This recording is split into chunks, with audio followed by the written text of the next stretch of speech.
Hello friends, मैं Prabhas Kumar railway में आज सीनियर सेक्शन इंजीनियर पोस्टेड हूँ। दोस्तों, इस वीडियो में हम लोग देखेंगे कि JE design drawing and estimation का वर्क प्रोफाइल क्या होता है, उसका सैलरी कितना मिलता है उसको, और उसका प्रमोशन कैसे होता है।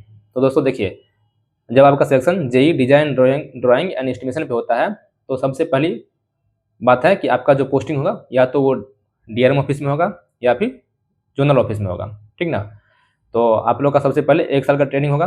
ट्रेनिंग में कुछ दिन आपका जो है इंस्टीट्यूट ट्रेनिंग होगा और कुछ दिन आपका फील्ड ट्रेनिंग होगा। तो आफ्टर ट्रेनिंग आपका पोस्टिंग या तो डीआरएम ऑफिस में या फिर जोनल ऑफिस में किया जाएगा।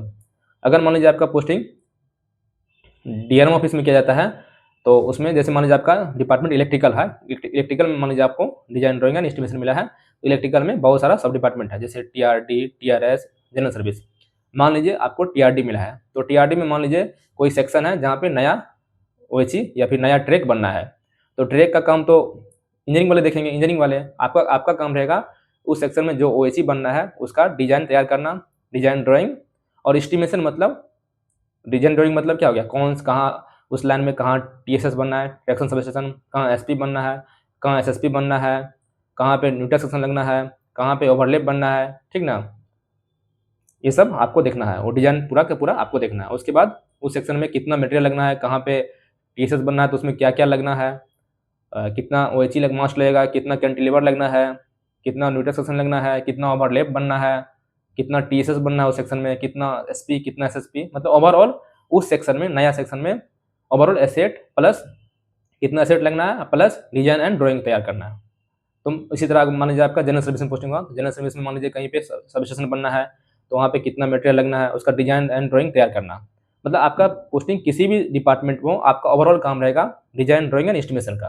अगर मान लीजिए आपका posting JE civil design drawing and estimation में होता है, ठीक ना। जेई सिविल मतलब इंजीनियरिंग डिपार्टमेंट के डिजाइन ड्राइंग एंड एस्टिमेशन में। तो अगर किसी सेक्शन में मान लीजिए ट्रैक बिछना है तो उस ट्रैक का ड्राइंग बनाना है और उसका एस्टिमेशन बनाना है। इसी तरह मैकेनिकल में भी सेम काम है। तो ओवरऑल काम जो है वो डिजाइन ड्राइंग एंड एस्टिमेशन का काम बहुत ही बेस्ट है। आपका जो जॉब होगा वो 10 से 6 का नौकरी होगा आपका, ठीक ना, 10 से 6 का।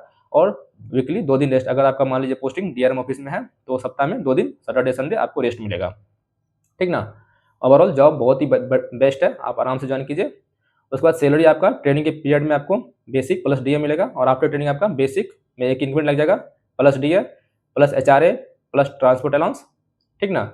ये आपको आफ्टर ट्रेनिंग मिलेगा। ट्रेनिंग ओवरऑल ट्रेनिंग के बाद आपका सैलरी अच्छा खासा आपका हो जाएगा, ओवरऑल सैलरी आपका अच्छा मिलेगा, ठीक है। प्रमोशन आपका अगर जेई में पोस्टिंग आपका हुआ है तो जेई के बाद आप 3 ईयर के बाद इंक्लूडिंग ट्रेनिंग आप एसएससी बनने के लिए एलिजिबल हो जाओगे। मतलब 3 साल के बाद, मतलब ट्रेनिंग को इंक्लूड करके आप एसएससी बनने के लिए एलिजिबल हो जाओगे। अगर उस डिवीजन में एसएससी का सीट वैकेंट है तो आप 3 साल के बाद एसएससी में प्रमोट कर दिए जाओगे, ठीक ना। अगर मान लीजिए एसएससी बनने के बाद आपका जो ट्रेनिंग है वो 2 तरह से होगा, या तो एलडीसी देकर यही बन जाइए या फिर उसी में लेवल आईटो लेवल 1 का एसएससी आपको बनाया जाएगा। तो चलिए, ये वीडियो आप लोगों को कैसा लगा? अगर अच्छा लगा तो वीडियो को लाइक कीजिए, दोस्तों के साथ शेयर कीजिए। चलिए, तब तक के लिए बाय।